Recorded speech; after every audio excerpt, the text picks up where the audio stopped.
Hey everybody, Dr. Jared Skowron with Spectrum Awakening. What we're talking about today is kind of the big picture of where did this all begin? Why does this happen? Why did my child have autism? Okay, so for you guys, why does your child have autism, but not somebody else's child have autism? And taking that, individual thing, which is what matters, but bringing it to a bigger picture is why do we have these skyrocketing numbers of autism? I mean, if you rewind the clock to when I was in med school in 20th century, and our numbers were, 1 in 200, and then before that, 1 in 500. Now we're looking at, 1 in 44 kids, or it was the latest CDC statistic. We've gone from less than 1% of kids to 2% of kids. Huge problems, huge increases in these numbers of our kids getting diagnosed on the autism spectrum. And please, it is not the way it's diagnosed. It is not them re-diagnosing a different condition as autism. And the number of kids with neurodevelopmental delays and with special needs is increasing. And if you really want that number accurate, talk to the school systems, talk to the teachers, because even if this was a renaming of something else, you'd still have kids who need help. So the number of kids who need help is increasing. Ask any teacher, ask any school system. They're where the rubber meets the road. They know that this increase is real, okay? So my first thing that we're going to talk about as we kind of relook at autism and kind of start our discussions in Facebook Lives from the beginning is, why does my kid have it?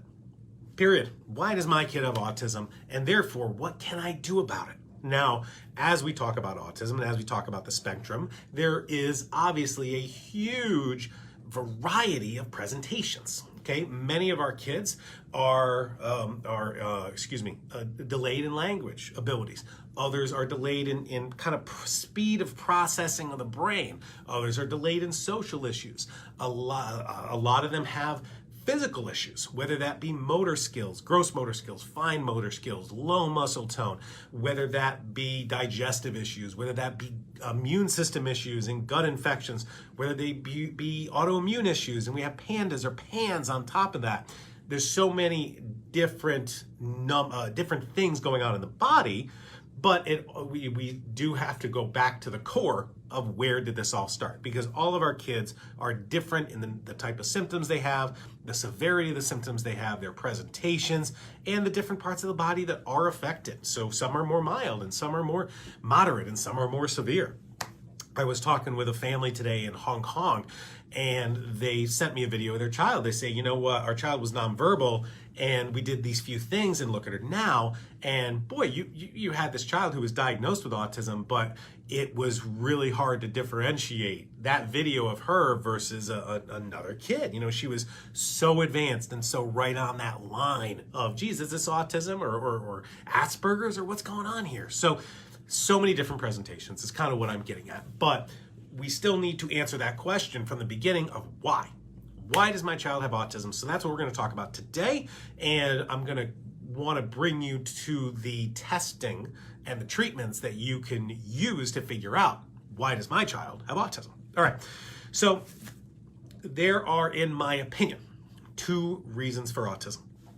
Reason number 1, your genetics, okay? And that's the title of our Facebook Live today. Why does my child have autism? The answer is in your genetics. And actually, I feel that your genetics are the answer to why you have autism, regardless of your child. So let me explain those different types of genetics, all right?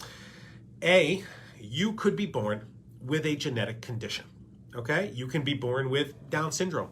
You can be born with a myriad of genetic conditions that mimic autism. Now, I'm not saying Down syndrome mimics autism, but there are a myriad of genetic conditions that cause developmental delays and therefore get diagnosed as autism, because our diagnosis of autism today is symptomatic, all right? You bring your child to a developmental pediatrician or get a neuropsych assessment. They look at the child and they say, how are they speaking and this and that and yada, yada, yada. No lab testing, no MRIs are involved in the diagnosis. It's just symptomatic review. They're like, okay, you're delayed. You're not on schedule. You're a 7-year-old with 4-year-old abilities. So we're going to call you developmentally delayed. I'll call you autism. All right. But that process does not get into the medical reason. It doesn't get into lab work or testing or genetics or MRIs, etc. So it's a very symptomatic cause, symptomatic review. So the genetics, I think, are the core as to why your child has autism. But there are two sections for those genetics, all right? A, as I mentioned before, your child could be born with a genetic condition. As an example, for one that most of us know, is Down syndrome. You could be born with Down syndrome. You could also be born with a myriad of genetic conditions that create these developmental delays that will get diagnosed as autism, okay? So that's a portion of our kids on the spectrum, okay? I would say about 10%, that's my opinion. The other 90%, we're not born with a genetic condition, but have the genetics for regression. My child started to develop, started making eye contact, started with some words, disappeared, gone, okay? That's a regression. You had skills that you lost. That's the regression, okay? I wish I had the word lost in it, like lost-ession or something. It'd make more sense. But we got a regression because I regressed my skills. So why do kids regress? In my opinion, it's toxicity. Okay, there are a lot of toxins out there that affect the brain and affect brain development. And if you get one of those toxins in the brain itself, then you're going to have these developmental issues. Okay, but not all people have the genetics for easy toxicity and easy regression. All right, so we got to break our kids into two categories. Either A, I was born with a genetic condition. I use Down syndrome as an example. Down syndrome does not cause autism. I'm just using it as an example that most people are aware of.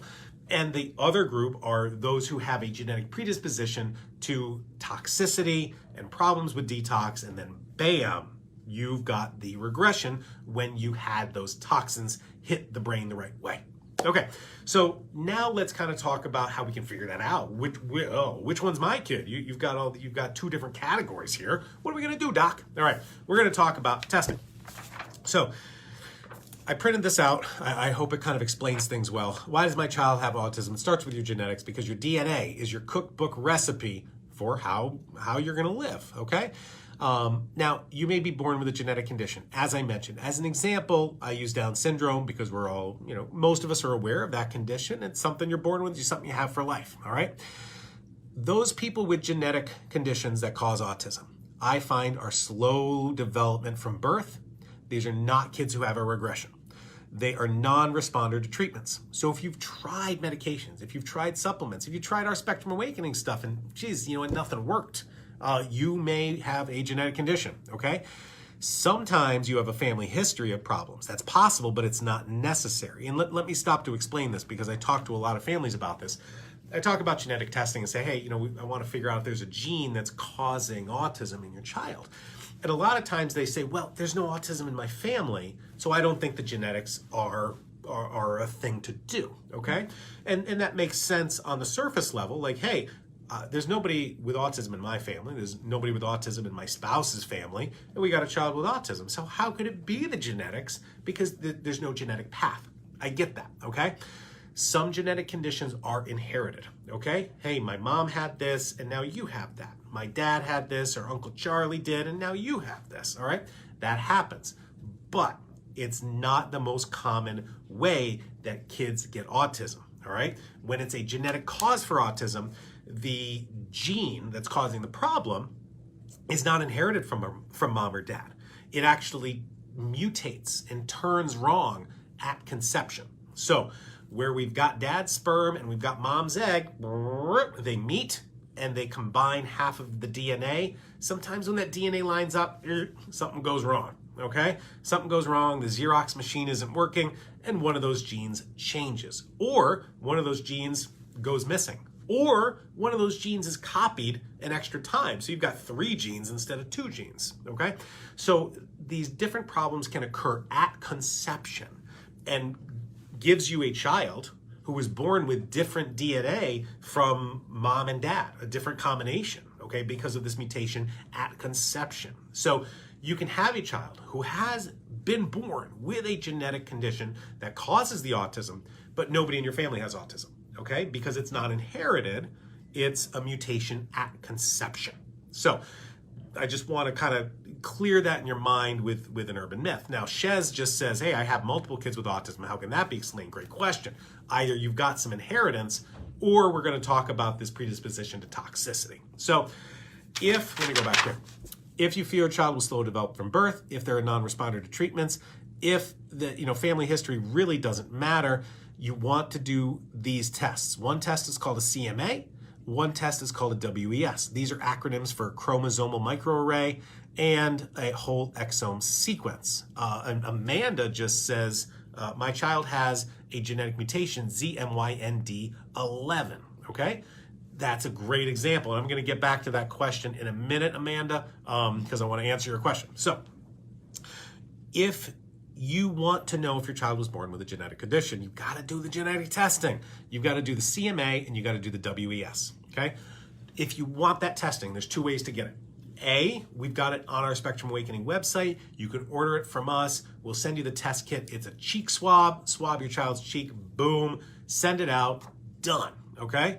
You can do that. You can also ask your physicians as well. Ask your pediatrician, ask your PCP for these genetic tests. Now, these genetic tests are sometimes covered by insurance when your doctor orders it. It's not covered by insurance if you order it through our website, but we want to give you options. Some doctors are happy to order these things. Some doctors refuse to order these things, okay, which is their choice. But you want to get the CMA and the WES. This is not the MTHFR gene, okay? MTHFR gene, very common, very popular. That's not what we're looking at here, okay? What we're looking at is my child born with a genetic problem, all right? Now, let me segue over to a research study. This is a research study that was just published in October of 2020, the pathogenic yield of genetic testing in autism. Now, the authors of this study are from Harvard, okay? So we're looking at Harvard scientists that talk about genetic testing with autism, and let me show you what it says here. Out of the subjects, the kids that they looked at, 12% had pathogenic findings, which means 12% of the kids they looked at were born with a genetic problem, okay, from birth, day one. I tell people 10%, but again, this is very similar. 12% had pathogenic findings. There was no significant difference in cognition or language or motor scores among children with normal genetics. So again, let me highlight that. You cannot look at a child and say, oh, this one's more severe, it must be genetic, or this one has this kind of presentation, it must be genetic. This study said there's really no difference in how the kids look or how the kids present in whether they have a genetic mutation or something else, all right? So that's important to know, because I know a lot of geneticists out there will only run genetic testing if they think the child is severe. And I disagree with that. I say, look, if we're gonna figure this out, knowledge is power. Let me do the testing. Let's do as much testing as possible. Let's figure this out. Why am I not going to look at a test that may have an answer? All right. Obviously, one of those options is cost, but again, that's what we deal with. All right. Moving on. Medical, and again, this is a big urban myth I deal with. Medical recommendations in response to the genetic findings were made for 72% of those who had pathogenic results. So again, let me highlight that third thing that's so important. Another thing I talk to families about is, boy, why would I do this genetic testing just to figure out why my child has autism when it's not going to give me any treatments? Stop, urban myth, okay? We can treat genetic conditions. We cannot cure them. We cannot change your genetics. You cannot change DNA. If you were born with Down syndrome, you are going to have Down syndrome for your life, all right? But we can treat you to make your life as best as possible. All right, so that I want to highlight, because we can still treat you, we can still help you, even if you do have a genetic condition. All right, now, based on this study from Harvard, 12% of kids with autism have a genetic condition, 72% of them are treatable. So why wouldn't you do this if you think it fits the profile? Now, they said, as I mentioned, no significant difference in presentations. However, what I see in our kids, the kids we do find genetic issues with, slow development from birth, no regression, and a non-responder to treatments. So those are some highlights that I'll look at when I'll say, yeah, I think we should really do this. But knowledge is power. You want to get this testing done, we want to offer it for you. So that's why we have it on our website. All right, so that's the study from Harvard. Who's going to deny Harvard? All right, now, what are we looking for? We're looking for a myriad of gene issues. As I briefly mentioned, sometimes you can be missing pieces of DNA. Like, what if there's a part in a gene for your brain that controls how you talk, and you don't have that gene. You're missing it, all right? That's what we're looking for. We're looking for this kind of stuff. I'm missing the DNA that programs my brain how to speak or to sleep or to be happy, okay? Or immune system or mitochondrial function or whatever, all right? You could, like I said, you could be missing pieces of DNA, you could have extra pieces of DNA, or you could have a gene mutation where that gene is just not functioning. So you have the gene, it just ain't working, all right? This is a list of genes. So I printed out something called an autism panel from a genetic company called GeneDx. We don't use GeneDx, but I just printed it out because it kind of prints out for you all of these different letters and numbers. And these are just different genes that are known currently to cause autism. So this is an example of all these different things that we're looking at. It gets real complicated and basically just looks like a bunch of Greek and Latin, a bunch of letters and numbers, but what it is are the names of the genes that they're looking for, because these are the genes that are causing intellectual debility and autism. And why are we using it? So we can measure information, get a clinical diagnosis, and assist with decisions for treatment. All right? You can treat genetic conditions. Not all of them, but many of them. Harvard says 72%. All right, now let's segue over. That's the CMA-WES, that am I born with a genetic condition that's causing autism, which we can treat. All right, next, let's move over from that 10% to the 90% of kids. Were you born with a predisposition for a regression? Why did your child have a regression, but not the other kids, okay?